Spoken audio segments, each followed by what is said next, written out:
So David is asking, why are kilts measured in yards? Is there a significant reason for that? Not meters, just yards? I was going to say, as opposed to meters? Is there... Because damn the imperialists. Or is there more of a historic value to that, where certain things were made in this amount of yardage and it just kind of stuck? Mm-hmm.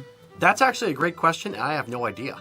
The mills, when we buy cloth, we have to specify whether we're talking about yards or meters. When I'm ordering, for an 8-yard kilt, for instance, I will order 4 yards of cloth double width, and I always make sure I'm saying yards. And when I get my invoice back from the mill, it'll say 3.7 meters, which is 4 yards. So I find it amusing in the same way that you do, or confusing and amusing, that the mill is billing us in meters, yet when we order kilts, we're ordering, the material in yards, and when kilt makers are making kilts, we're talking about it in yards. And generally in the UK, they do things in meters and centimeters and kilometers and all that metric crap. The raw America. So it's, I don't know why. I don't know if it's just kind of how it was done, and it was legacy for the industry. I'd say it's legacy terminology. I mean, because obviously, prior to the metric system, it was yards. You knew that you took a certain average amount of yardage to cover the average person. Whether you're talking about great kilts back in the old times, or the amount of fabric needed to make, a modern kilt or pre-modern kilt, short kilt.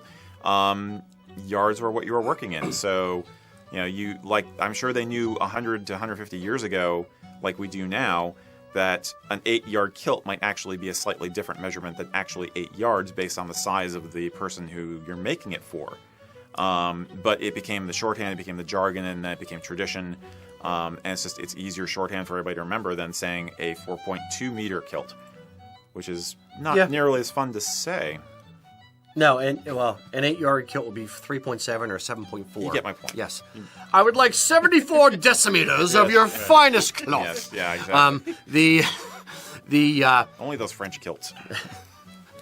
That's you actually touching on another point, kind of as a tangent, that an 8-yard kilt, what most kilt companies will call an 8-yard kilt, if you're an average size guy of hips up to 46 and a half, will be 8 yards of cloth. Mm-hmm. If you are a 47 to 56 and a half hip measurement, you're generally going to be a 9-yard kilt.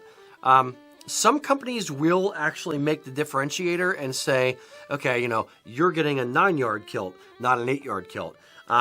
For our mileage or for our money, it's a bit confusing to customers to try to explain the reasons why and kind of go into it.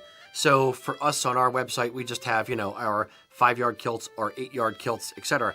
But if you are a 47-inch hip ordering a 5-yard kilt, it's actually going to be 6 yards. So you're getting more value for your money based on the name. Same thing for an 8-yard kilt. You're actually going to get a 9-yard kilt if your hips are 47 to 57. But we're still calling it an 8-yard kilt, but in reality, you're getting a little bit of extra cloth in there. It's shorthand, and it's come to symbolize more than the actual yardage. Also, I mean, when you think of an 8-yard kilt, it carries with it the meaning that it is a heavier kilt, a thicker kilt, a more traditional kilt that's going to have more of a swing to it. It's going to move better.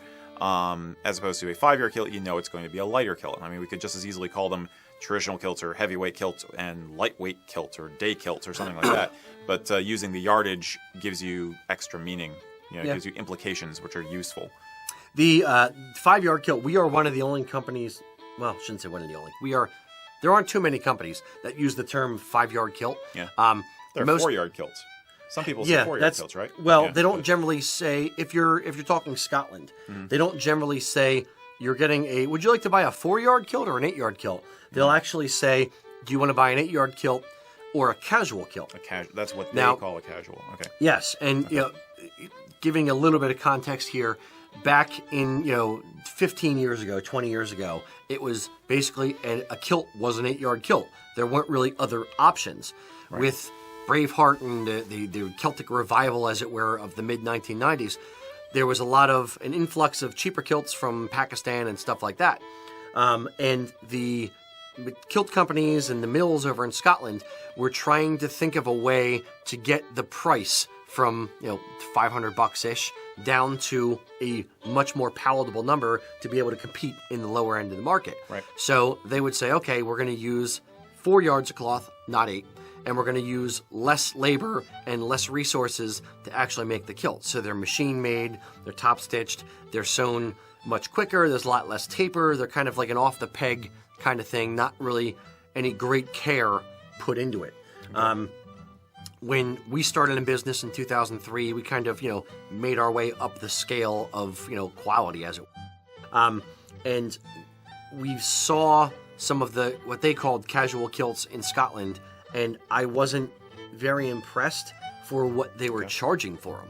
So they were still charging, $250, $300 for something that you could make reasonably quickly, and it wasn't a lot of fabric in it. Mm-hmm. So that's one of, I don't know kind of where I'm going with this outside of the mentality of our company was we want to provide a good value no matter what level of kilt that we're doing. Mm-hmm. So 5 yards to us is the lowest amount of cloth that we want to put into a kilt for a good swing and to be able to reproduce the pattern efficiently across the back. And we still put a good amount of fabric, a good amount of labor and a good amount of knowledge into the actual creation of the kilt. I mean, the same kilt makers are making this. They're not off the peg. Yeah, they're custom, they're off the peg, they're still made to your measurements. And the same kilt makers that are making our 8-yard kilts are making those as well. So there's still a good amount of, art and care in that level of kilt, not just the 8-yard kilts. Right. That was completely tangential. Yeah, and sorry about that. But I guess we're cool. Go us.